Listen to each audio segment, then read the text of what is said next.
jechuun dhugaa jechuudha. Dhugaa jechuun immoo sobuu miti yookiin nama tokko miidhuu miti. Kanaafiyyuu nama tokko jaalala hin jaallatta yoo ta'e waan dhugaa waan sirrii ta'e waliin jiraadhu malee yookiin sobaa malaammaltummaa irratti hojjechaa wajjin hin jiraate. Sababni isaa ofii kees miitee nama sanas miidhaa jirta. Nama sana onnee isaa miidhaa jirta. Ofii kee immoo galgala kee miidhaa jirta. Galgalli kee baduu irraa immoo of eeggadhu. Taatee jidduu kana ta'ee jechuudha. Mucaan haala kanaan ni waa'ee jaalalaa ibsaa jira jechuudha. Konfidaansii guutuudhaan waa'ee jaalalaa ibsaa ture. Mooniit onnaa jetti turte waa'ee jaalalaa waa'ee akkamitti akka isaan horii dhufan minaamu waan akkasiisan haasoftee turte. Achirratti garuu nama lama akka jaalatee fi jireenya nama lama akka ta'e na takka suuta jee jireenya isiisan keessaa ba'uuf takka dammuu qabachuuf waan akkasiisan haasaa ture jechuudha. Bultii ijaarrachuu jechuun maal jechuudha?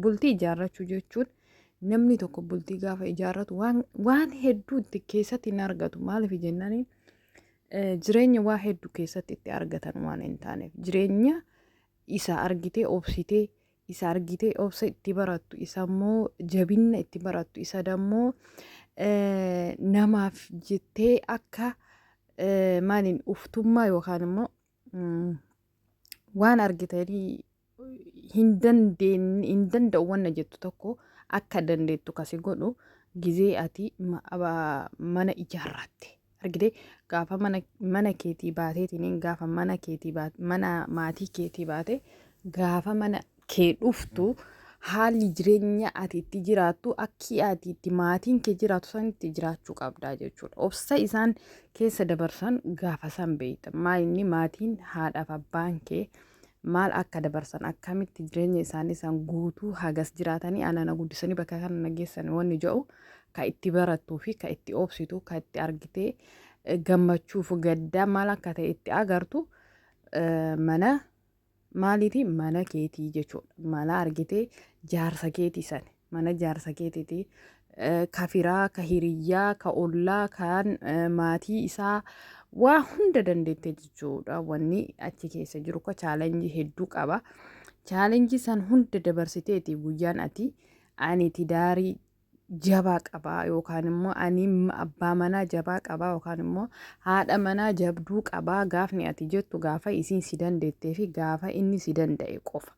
Saniin alaa heerumuu fi fuudhuun homaa wannaan qabu isin galee heerumuu fi fuudhuun waan guddaa hin qabu yookaan immoo waa siin dabalu yookaan immoo argitee maallaqaa miti kasii dabalu yookaan bareedumaa miti kasii dabalu yookaan immoo guddatu keetii miti kasii dabalu yookaan immoo xiqqaachuu keetii miti kasii dabalu jechuudha. Ka inni si barsiisu jireenyi maal akka ta'e guyyaan ati itti bartu gaafa argitee gaa'ila godhatte.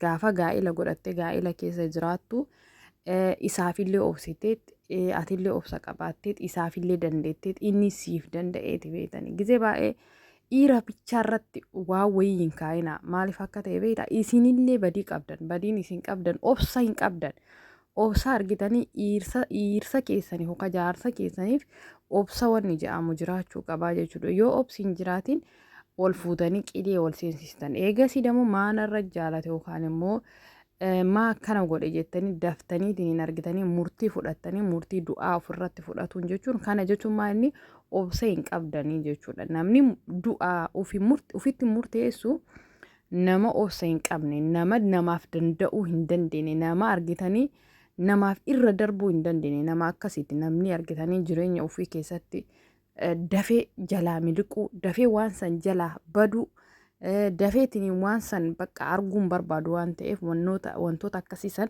hin filataa jechuudha.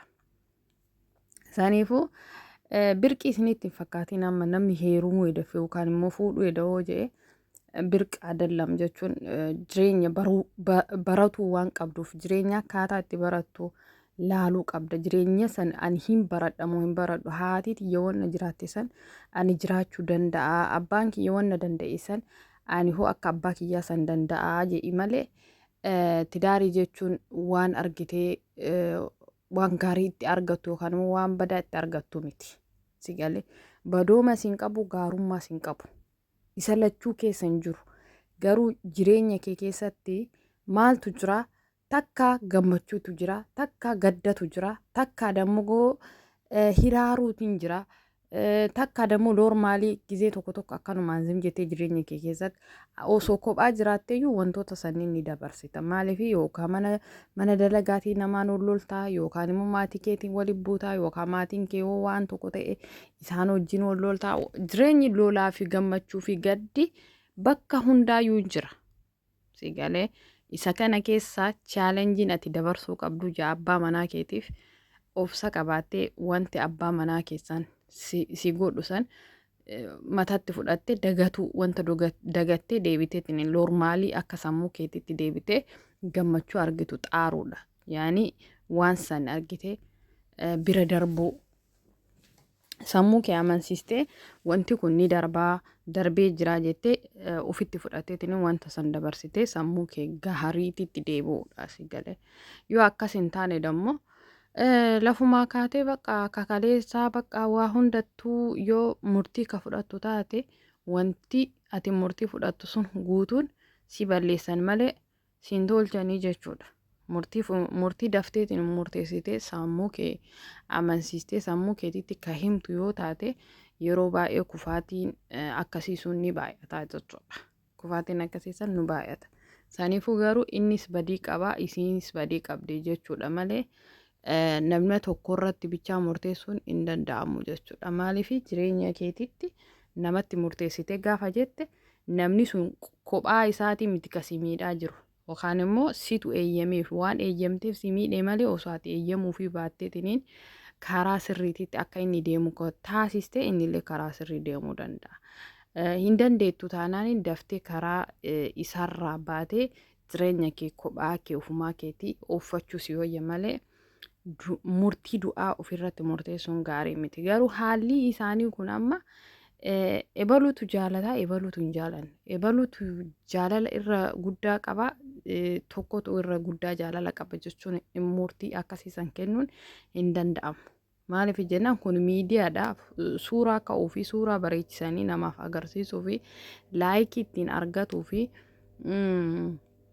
beekamtii ittiin argatuuf hojii isaaniiti hojii birrii ittiin argatan waan ta'eef waan akkanaa kana dalagan walitti maxxananii waliin kolfaa waliin waa hunda dabarsaa kana jechuun maallaqa ittiin argatan maallaqa argatuuf dammoo gaafa biiroo deemtu biiroo isaan fakkaatta malee biiroo nama biraa fakkaachuu hin dandeettu jechuudha. Saniifuu bakka ati maallaqni itti argattu san haalli inni itti si ajaju san waan ta'eef saniif ajajamanii viidiyoowwan akkanaa kanneen dalaganii jechuudha. Keessi isaanii ka biraati alli isaanii ka biraati jechuudha. Bakki itti maallaqa itti argatan jireenya biraati bakkee immoo argitanii jireenya isaanii itti uffatan sun dammoo namni ka arguu isaanii miti jechuudha. Garuu irra caalaa namatti agarsiisuurraa keessan jireenya keessan osoo itti fooyyessuu xaartanii itti dadhabdanii akkuma suuraa ka'uuf itti dadhabdan saniif jireenya keessaniif illee osoo itti dadhabdanii irra gaariidha jedha. Ka du'ee jira ka jiru garuu haala kanaan itti fayyadame gaariidha. Jireenya jechuun itti fufa malee hin dhaabbatu.